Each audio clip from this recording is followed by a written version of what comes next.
5, 4, 3. And we are back, folks, here on the Michigan Insider, Sports Talk 1050 WTKA, online at WTKA.com. Sam Webb, Mr. Ira Weintraub on the other side, and it's MGoBlog Roundtable time. You know how we do every Thursday in the 9 o'clock hour. The crew from MGoBlog joins us. Of course, we start off first with my fellow Lion fan. He's wearing his Lions jersey this morning, giving the proper mojo to the Lions, getting Aidan Hutchinson, none other than Seth Fisher. Seth, how are you this morning? Forward down the field, Sam. I told Brian that we're going to be talking Lions on the show today, and I don't see him here, so I don't know what's going on. See, I had to pull out the Barry jersey for this one. Yeah, nice. Barry jersey. I have a Sioux jersey because that's what all Lions fans do. We feel like men when we put on our Sioux jerseys. All right, the venerable Craig Ross, who is he went from the Browns to the Lions. Like who chooses the Lions? We had to be Lions fans. You, on the other hand, are choosing the Lions. Well, I have a love-hate relationship with the Browns. Mostly hate these days. So I became a Lions fan because I live here and because Sam is a Lion fan.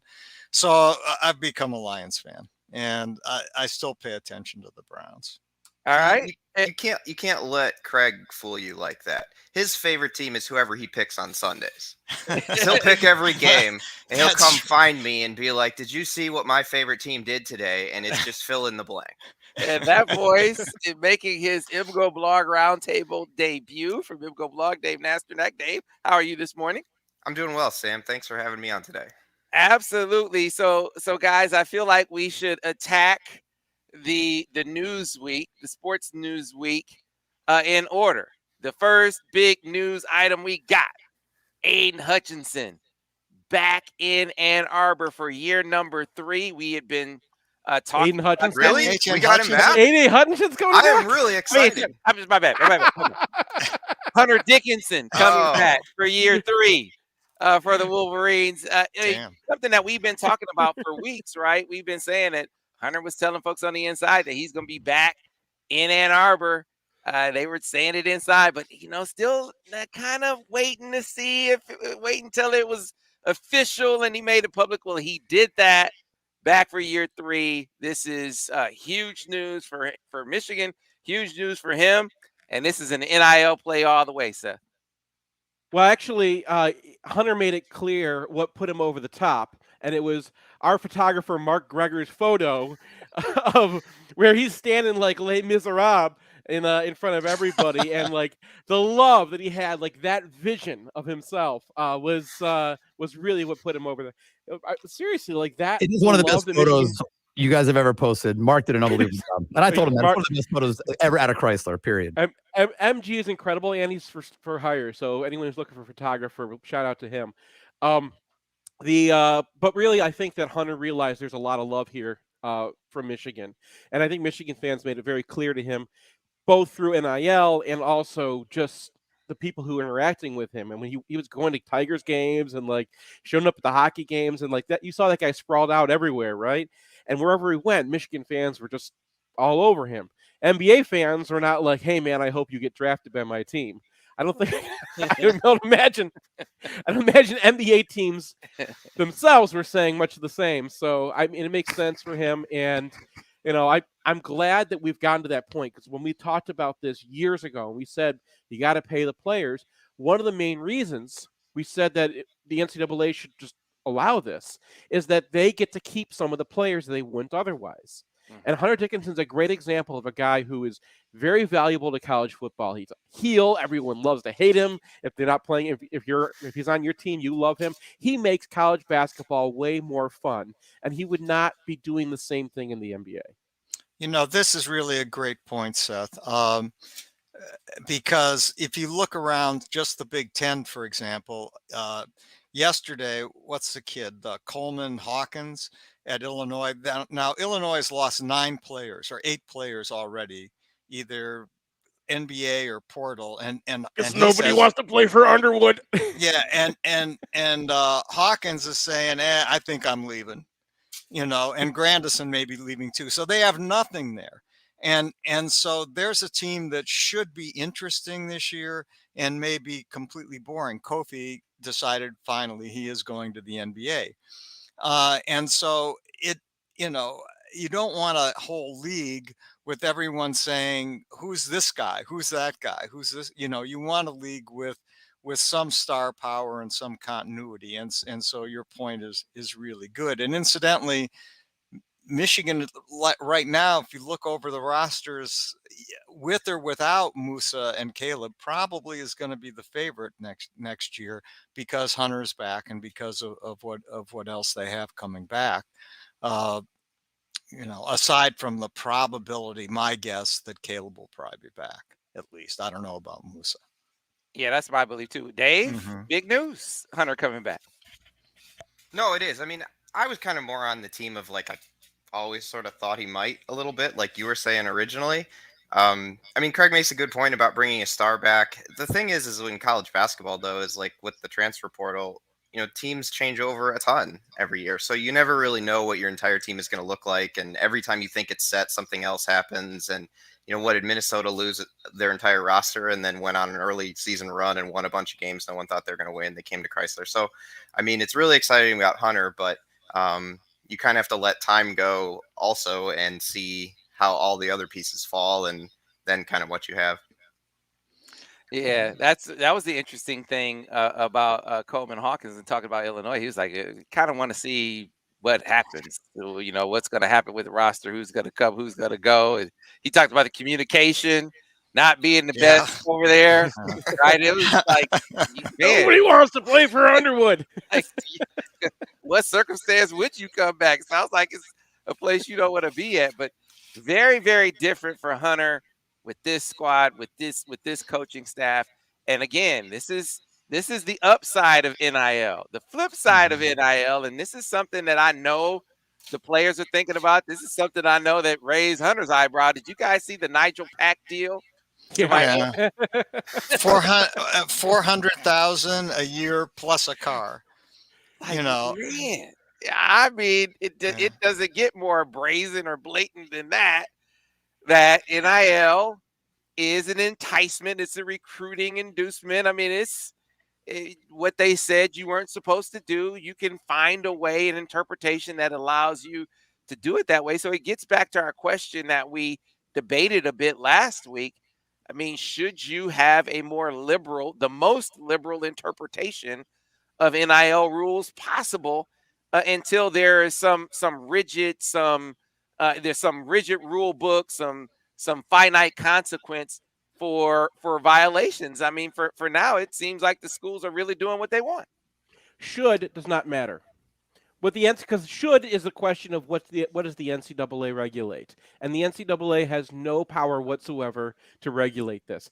They came down with basically interpret it how you want to, but we don't want the schools being involved. So what happens? Minnesota and Tennessee in the last couple of weeks just passed laws saying, guess what? The schools get to be involved. So the NCAA can't handle any of this because the only thing that people care about at their state legislatures right now is whether their college football teams are doing well. That's the only legislation that's getting it. And the only public policy that's getting done right now is let's make sure the NCAA can't have whatever they want to have. There's no new president. There's no change you can make at the NCAA that's going to change that. All they can do is follow the structure of every other league out there and start doing and going to contracts. They're going to head that way. And I mean, everyone looks at Miami and says, this is terrible. How could they do this? They're blatantly breaking the spirit of the rule. Well, yeah, there's nothing going to Is there a rule though? I mean, like, that's the question. Is there even a rule? I mean, there technically is a rule right now, unless you're in the two states that said you can't do it anymore, where the NCAA specifically said the schools can't be involved. Now, everyone's jumping around that. Michigan's jumping around that too. So it's a ridiculous rule that has no fangs. It's just, it's going to go away just like everything else they try, because everyone's going to try to one-up each other. You just have to, if you want to actually do this right, you just have to create some sort of contract situation and let it be. I mean, that's how everyone else in a capitalist economy does this. But that's just going to come at a certain point, right? I mean, Yeah, like that's just yeah. how it works. Is someone's going to figure that out, and then they're going to build in incentives, and then there's going to be workarounds to that. I mean, that's just the nature of business to an extent. The part could be because the schools themselves are a party, and ultimately they're going to, in these negotiations, they're going to get to the point where the schools say, we want you here, but we need some assurity that you're going to be here, right? We're going to bring all this money together. We're going to be putting all this effort into you. We want an assurity that you're going to stick around for X number of years. How do you do that? Well, you can write anything into a contract. Yeah, I suspect that's the way we're going. I agree with you, Seth. I mean, how does the I mean, if the state of Minnesota and if the state of Tennessee has said Cowboy Days are back and you can do whatever you want, schools, how does the NCAA come to say Michigan and say, oh no, we're going to enforce something that's being allowed in due to the vagaries of state law and 20 other places? The fact is, A, they probably can't, and B, we know they won't. And so, yeah, it's over. I mean, do they even care? No, the NCAA probably doesn't care. What the NCAA cares is how deep can they get their fingers into your pocket. Right. That's what they care about. And survival. after that, they're in pure survival mode. So they fire Mark Emmert. They say mutual parting other ways, but he just signed a 5-year extension last year. He got fired. He's gonna get a nice severance package. But they got to figure out a way forward. Where do they go to find someone that can come up with the plan that makes them relevant beyond the NCAA tournament? I mean, do you have an ideal sort of candidate to take over the mess that Mark Emmert leaves behind? The rumor, of course, it's the person Sandy at PSU who just retired. Sandy Barber. Yeah, that's the rumor. But I have no idea. I mean, I'm just reporting the rumors behind the news. But but that's out there. I mean, I don't know. Here's an idea. Maybe the NCAA or the new president of whatever they are, CEO of the NCAA, can figure out how to straighten out the hockey tournament up. Because they've managed to ruin that one completely. Maybe they can make some sense out of it. Man, I wish that was like the biggest decision they had to make, right? Figure that one out. I mean, you have to understand who is the president of the NCAA. It's the face they put on a dysfunctional organization that is there to represent the presidents of these schools who are in charge of programs that basically can get them hired or fired. And it's the only thing that can get them in trouble unless you're at Michigan and, we actually investigate things. Getting off that topic very quickly. The things that they're trying to do are make the presidents who are trying to get donations from their big donors, make sure that they have a scenario that they're happy with, which is minimum amount of money going to the players, maximum amount of money going to the schools. That's really what the NCAA is focused on these days. They want to maximize the contracts that they get for TV. They want to impress the major donor people, the people who are, Mark Emmert's people. Mark Emmert was an LSU dude, right? That's who he was.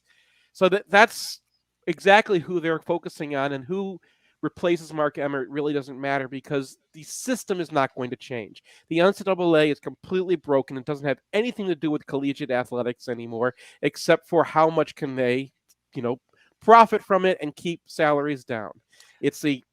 I don't expect anything good to come out of the NCAA. Yeah, so I think what we saw in the firing of Mark Emmert, that there's an understanding that they can no longer pacify. Like the status quo was not sustainable. I mean, and not by their I mean, the courts told them it was no longer sustainable, right? So they're getting sued left and right. They can't make any decisions. They spent hundreds of millions of dollars trying to defend a position that was ultimately not defensible. So now you got to find someone that can actually come up with a plan that allows them to survive. B, part of that survival is, how do you bring players to the table? You got to validate the input of the players more than they ever did before, because you just saw They will sue you if you don't. So right now, guys, and tell me if you see it this way. I feel like the NCAA has been sued to the sideline. So now, before they make a move, they say, well, will we get sued? Yes. So they don't do anything. If you don't want to get sued, you had better go out and figure out a way to bring the players to the table. I don't know how you do that without them unionizing, but that's going to be part of this process moving forward. You're right. There's a power vacuum right now because the NCAA has been sidelined, and the players have an opportunity to unionize right now because the schools are going to be looking for somebody to get control of this, right? Craig, you're more into legal stuff than I. You understand this kind of, and much better than I do, I'm sure. But that's how it's typically happened in these industries, where the regulatory body is gone, and somebody needs to make a deal with somebody. And the schools, who are they going to turn to? Well, if there's a union of players, then the schools actually do have somebody to negotiate with and figure out how to get some control of it. Isn't it interesting though that all the players turn over so much though? So a lot of them, at least in the main sports, are only there for 1-2 years even. So then they're out and you bring another group in, and do you ever even know what anyone is thinking or wanting? Obviously, there are certain things that everybody wants, but beyond that, you're just trying to juggle through. Right, they're a class of people who have certain needs and wants. So I think you can negotiate with them in that. But the players probably are more replaceable than they realize, and some of them right now are using their leverage to get what they want, and some of them are really getting paid. But if you have a system where you have open transfers every year, it's easier to replace a player. If you're losing a guy who's a great 3-point shooter, instead of rallying all the NIL money you can to keep that guy, you can look in the portal and maybe find another guy as a 3-point shooter. Unless you're Michigan. Yeah, well, unless you're Michigan. Speaking of the portal, a guy went into the portal yesterday from Jackrabbit? From Chattanooga. Oh, no. Okay. And his name is Malachi Smith. And I think he is a better and more likely fit for Michigan than other people that have been talked about. Now, I don't know if Michigan's interested in him or not. They should be, because that was Chattanooga was a good team this year. They made the NCAAs. They lost by 1 point to Illinois in the first round of the NCAA tournament, and they held Illinois to 54 points. It's a good defensive team, particularly in the backcourt. And this guy's a 6'4" shooting guard. Averaged about 20 points, 7 rebounds. And I scrambled to watch some of his tape this morning. He was a 40% 3-point shooter, he's NBA range. To me, this is a guy who's the perfect fit. Now they've looked at Terrence Shannon. The rumor out of Texas is that Michigan's not getting him into school. Whether that's a true rumor or not, I don't know. He definitely told when the word started making the rounds that he had committed, they were very quick on the uptake, and he made it clear to them he had not settled on Michigan yet, that there was a credit transfer thing at play. Now, the word that I got out of Texas Tech is they think they have a chance to keep it. I don't know how realistic that is. Yeah. But it's an NIL thing. I think they think I think they think with a hefty NIL package they can get him. And why wouldn't they think that with getting back to the Nigel Pack thing? I think that schools are going to see that you have the right NIL package, you can get a guy. So and Michigan also had a kid from Princeton, Llewellyn on campus, and he could be a good fit too. He's a little smaller. He's a combo guard. He's about 6'2". I'm not sure about his defense so much. Now, Princeton was a good team last year. I think they ended up on Ken Palm as number 107. But they're not nearly the team that Chattanooga was. But they were a pretty good team. I watched some of his tape. He looks plausible. He has a legitimate jump shot, which is rare. I mean, even Smith is more of a, but he's taller, is more of a semi-set shooter from distance than a jump shooter. But you don't see a lot of jump shooters anymore. The Well, but I really like Malley. I don't know if Michigan's interested, but man, he's the fit. They got to have something in the backcourt because right now they got 3 guards. yeah, This you team got is 3 and guys. well, it'll be interesting to see what the ripple effect is because as you go portal shopping, as I said before, you gotta look on the other side and see, hey, how does the scholarship come free? That's number one. Is it Musa being in the staying in the draft? If Caleb comes back, does that affect someone else on the roster? If Michigan brings in a point guard to visit, obviously that means that's the guy that they're really pushing for.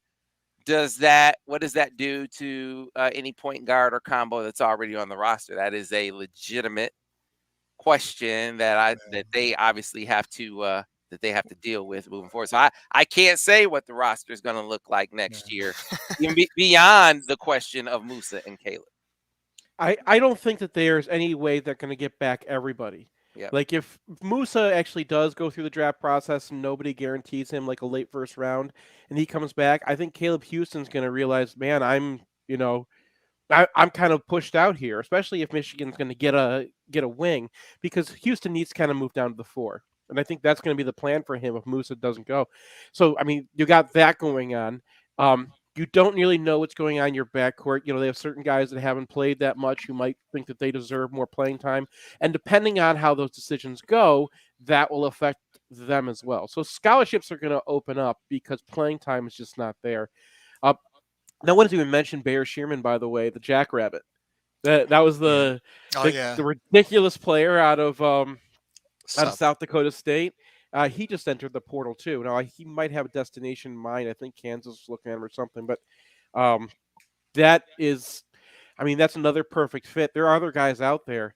But I think Michigan's got a pretty good chance of getting Shannon based off of. I know a guy at Texas Tech who follows all their boards, and he was like, when we got Damari Burnett out of you guys, he was solid to Michigan, and then all of a sudden we knew, right? You have a guy who goes in and he fixes things, and then they got him. And it's not working with Shannon like it worked with Burnett. So that was really interesting to me. I think that there's some serious interest there from Shannon. And then the Milwaukee Smith, you mentioned him. He's more of a St. Louis guy, not a Chicago guy. I know they're both out of Illinois. Mm-hmm.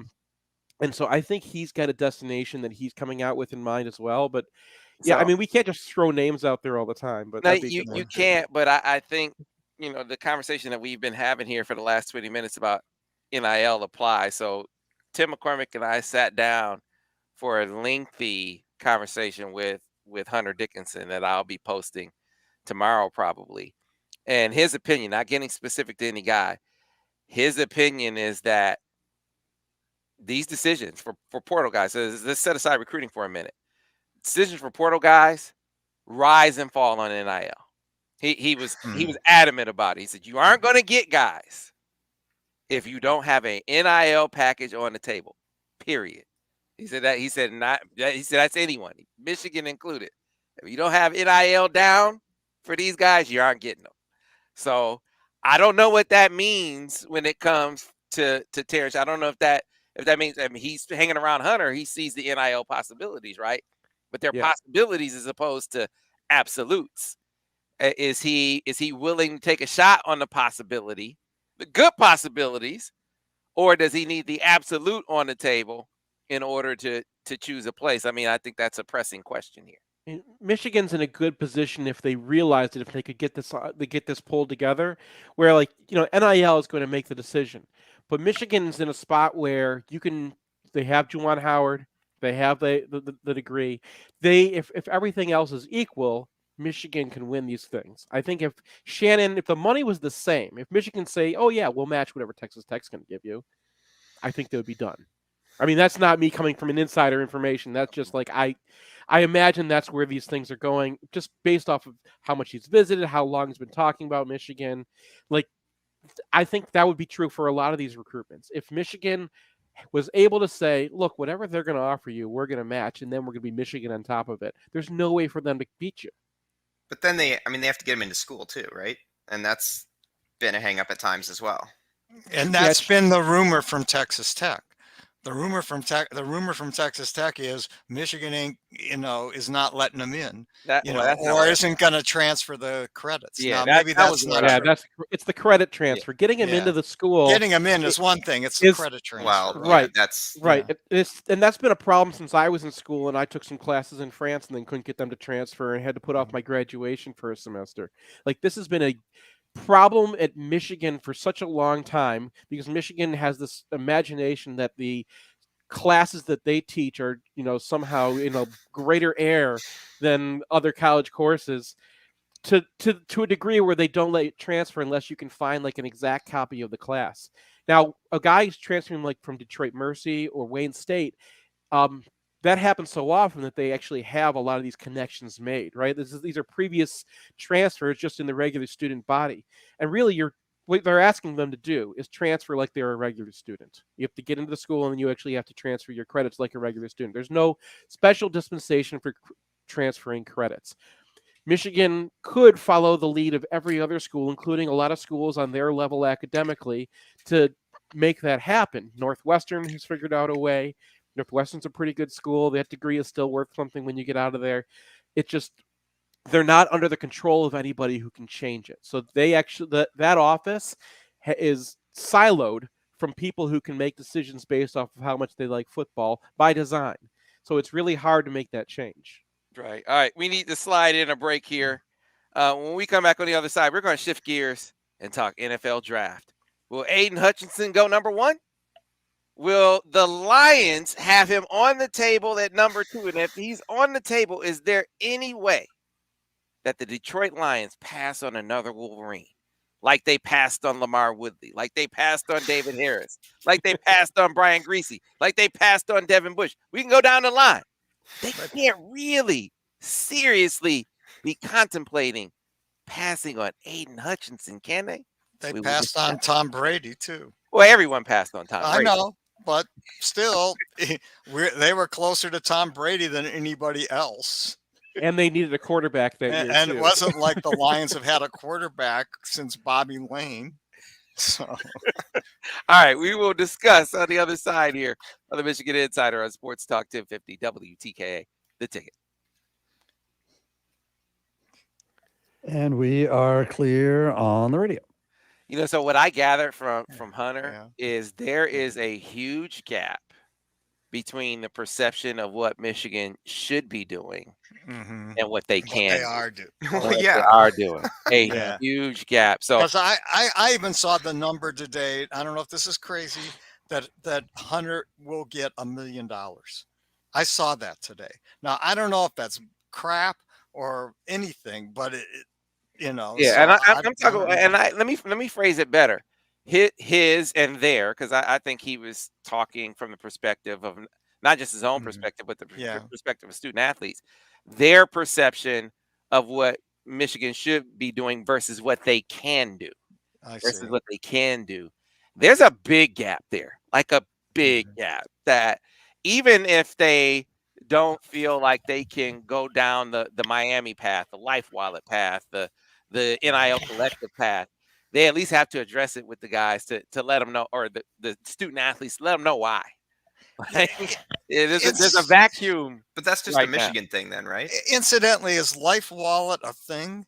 I mean, what is Life Wallet? I mean, do they have a I thought it was an NIL front. I thought it was just a front so they could pass NIL money. That's what I think. I don't think it's an actual product or an actual. So it's just like an organization to give money, in this case to Nigel Pack or somebody else. And a car. And a car. Yeah, but sweet deal if you can get it. By the way, David, I mean, and talking about the NCAA, there was some college hockey coaches or group that got together that's making a pitch to the NCAA of unlimited coaches and unlimited scholarships. I did see that. Yeah, unlimited scholarships and more than just 3 coaches. Yeah, which is kind of interesting. Yeah, I mean, I don't know. I don't know if that's going to go through. I mean, I who can't knows? imagine. But I mean, No. hockey has 18, I think. I think 20 is probably, or 21 might be a better number for hockey. On baseball is ridiculous. You know what baseball's scholarship It's like numbers are? 9 or something, isn't it? 11 and a quarter. I 11, think. yeah, because it's almost the size of tennis. Yeah. So, I mean, it's ridiculous. I mean, there's no reason for Well, baseball to be. there's a mix with Title IX. There's I also know. and the number of schools that want to compete versus, I mean, all these things are built up over the years, especially with baseball, because Southern teams jumped in to replace Northern teams as they were able to push out the Northern teams by changing the dates of the schedule. And then in hockey, you have a lot of really small schools who focus only on hockey. Right. They So don't what even happens? play football. Right. So what happens is the big schools want to pass something. They want to like, okay, we need to fix this. 3 coaches paid is ridiculous. How we can't survive, like we can't work this way. And then the small schools say, well, that's all we can afford, and they outnumber in the votes. That's why we have this stupid playoff system in the first place, because they like the fact that they can, that it's randomized and they get a chance to win championships. Well, the small schools in hockey already have a certain advantage, and I'm not necessarily opposed to it. And that certain advantage is they can take older kids who've been playing in the USHL or elsewhere. Well, Michigan And could do that too. they could, but Michigan and Minnesota and aren't, and maybe a Not couple other, generally. not generally. And so they're taking younger kids, and there's an advantage to having your 17 and 19-year-olds playing against 24 and 5-year-olds. 24 and 5-year-olds often have an advantage, and Sure they and, do, but and that's okay. Being a man. yeah. Yeah. I mean, yeah. So I always, when you look at these things that kind of pop up, and it's like, okay, this is a little weird system, or that's unfair, or whatever. I think It's that okay. you have to decide: is this good or bad morally? Like, that should be the final decision there, right? Is it horrible that 25-year-olds are getting a free education after playing hockey for a year in the USHL, and that these teams can compete with Michigan? I mean, Michigan doesn't like it because we want our high schoolers to be better than their guys out of high school. But Back on the radio in about a minute, guys. fine. I think it's fine. I think they're people who are serious about getting an education. I think that you're probably more serious when you're older about getting an education. These are guys who are not going to have a career in the NHL. I think it's really good for college hockey that they do that. I do too, and that's my point. I'm saying that that's legitimate, but you then shouldn't have the tournaments being played in Timbuktu. I mean, all you've done is minimize, Or have everything be single elimination. Yeah, the single elimination. Baseball doesn't. Baseball doesn't do single elimination. Yeah, a single elimination is stupid. The tournaments being played where they're played is idiotic.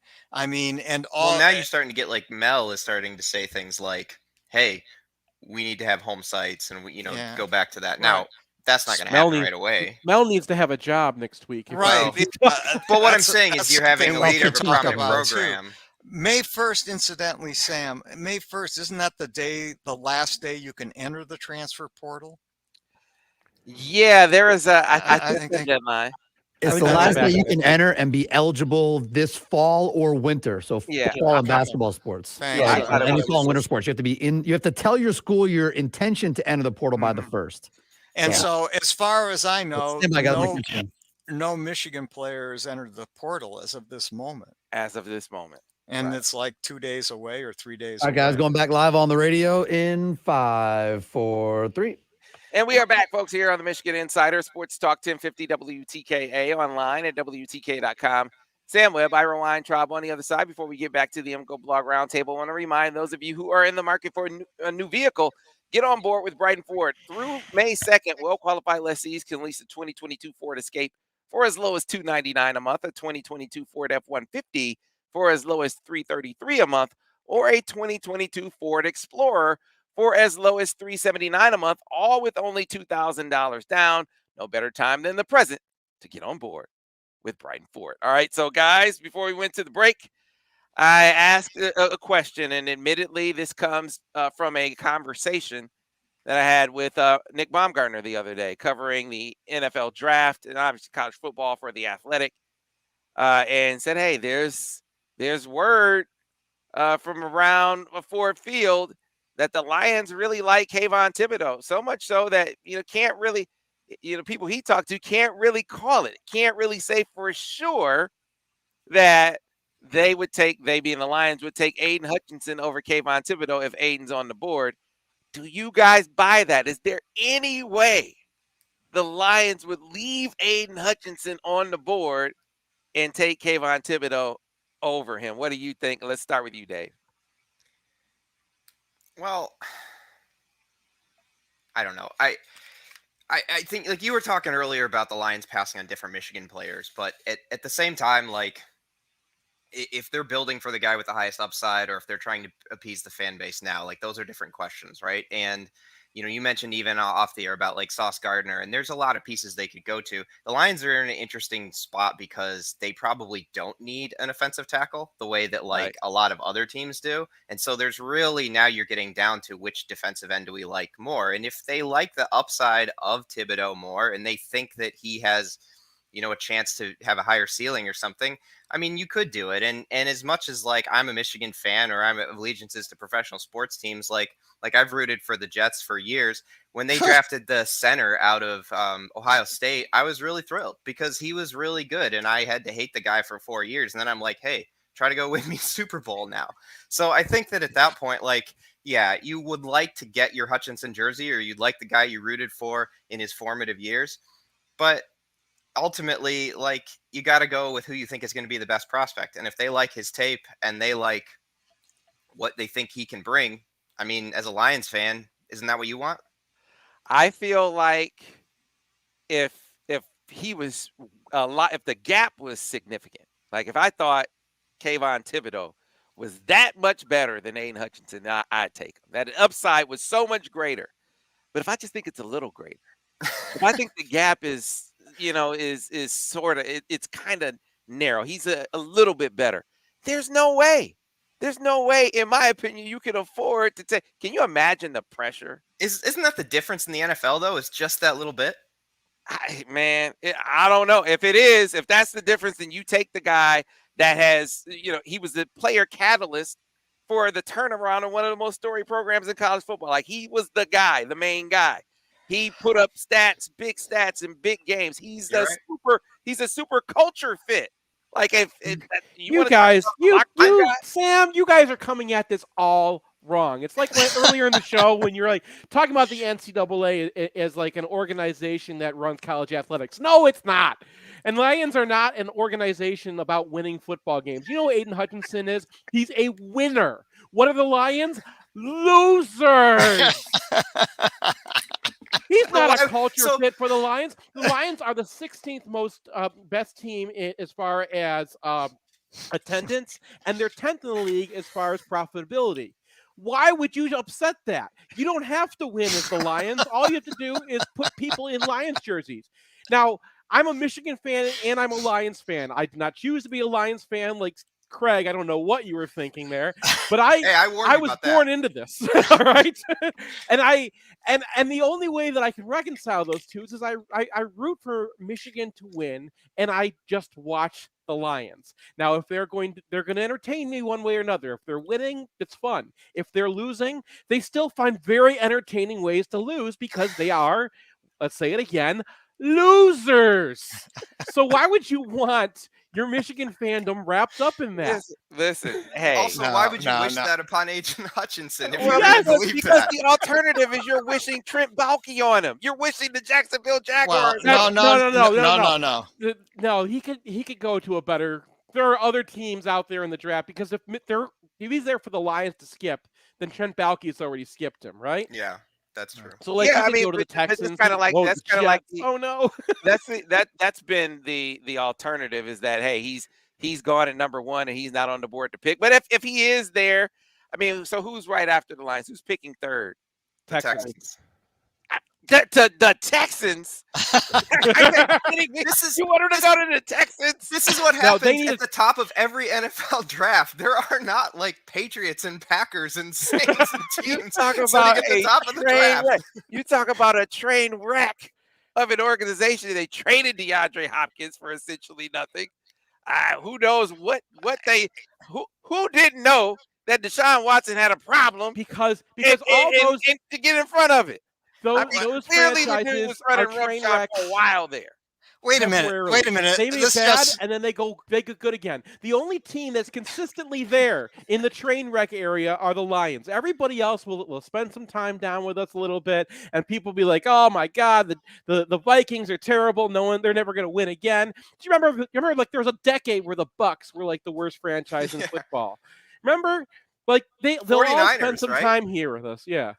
49ers it just struck Rice me. and Harbaugh. Who is the quarterback this year at Cleveland? Deshaun Watson. That's a good reason to be a Lions fan. And so No, that's a good reason not to be a Browns fan. Those are two different things. Well, I have to pick someone.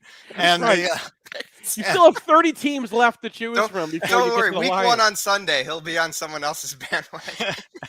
So but the line, first of all, if Balky passes on Hutchinson, and I think there's a chance because he hates Harbaugh, and that's probably a good enough reason for him to pass on Hutchinson. The PFF, Pro Football Focus, had Hutchinson as the highest graded player in the NCAA last year, and they have him as the #1 player on their board. So Seth is right in the sense that there can't be all that much difference, from an evaluation purpose right now between Thibodeau and Hutchinson. The Lions cannot pass Hutchinson if he's there. They just cannot do it. Because here I see you, but they can't do it because the fans will probably storm Ford Field and burn it down. And it, like they've Northwestern been coming back did for in the 20 past. years. How is this the tipping point? Yeah. And here, but the thing is, if Hutchinson goes, the right player is Malik Willis. No. The right player for the Lions is Malik Willis. Because with their second pick, when they're picking at the bottom of the first round, go ahead. First pick. Because the Lions, as you point out, Seth, are probably going to be crappy with Hutchinson or without Hutchinson. What the Lions need is a quarterback, and I think there's a 1 in 3 chance that this guy will be a real deal, that he'll be Josh Allen, and so you can't throw a 1 in 3 chance in the tank when there's some chance that you would have Josh Allen. Well, you can when you have 2 first-round picks again next year, and so big deal. They'll probably blow those too. That's the point. That's the point. Yeah. Let me insert something real quick. With NFL quarterbacks, some people have finally been doing studies and figuring out why so many first-round quarterbacks fail. And they found out the one thing that they were not looking at enough is the franchise itself. If you're a franchise that knows what it's doing, you can develop quarterbacks. If you're a franchise that flounders around, has a different coach every 3 years, forces the guy in there, puts him behind bad offensive lines, you are not going to develop your quarterback. And that is, they've been wasting lots of talent who would be great guys. If Malik Willis goes to the Lions, there's not a 33% chance. There's a 0% chance because the Lions are, let's say it again, losers. So are you out on this coaching staff then? I'm out on every coaching staff that comes to the Lions unless Jim Harbaugh becomes in charge of it. Like there's no. The Lions organization, as long as the Fords own it. My dad said I'm not going to watch the Lions again as long as the Fords own it, and that was in the 80s when he said that. And he still kept on watching the Lions. That's what's going on here, okay? I mean, half of you people are wearing Lions jerseys still.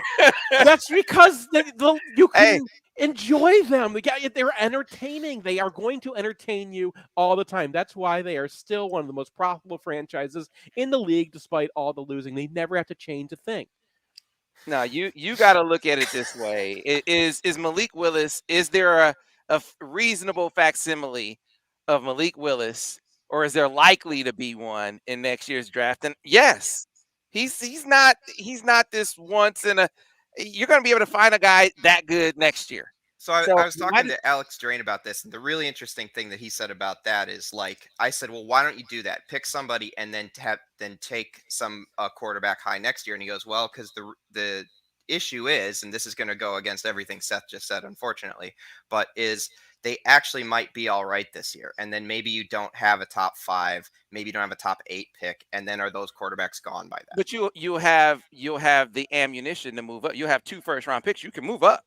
You know, if there's a quarterback, and this is what they do, I mean, teams trade up to get quarterbacks, right?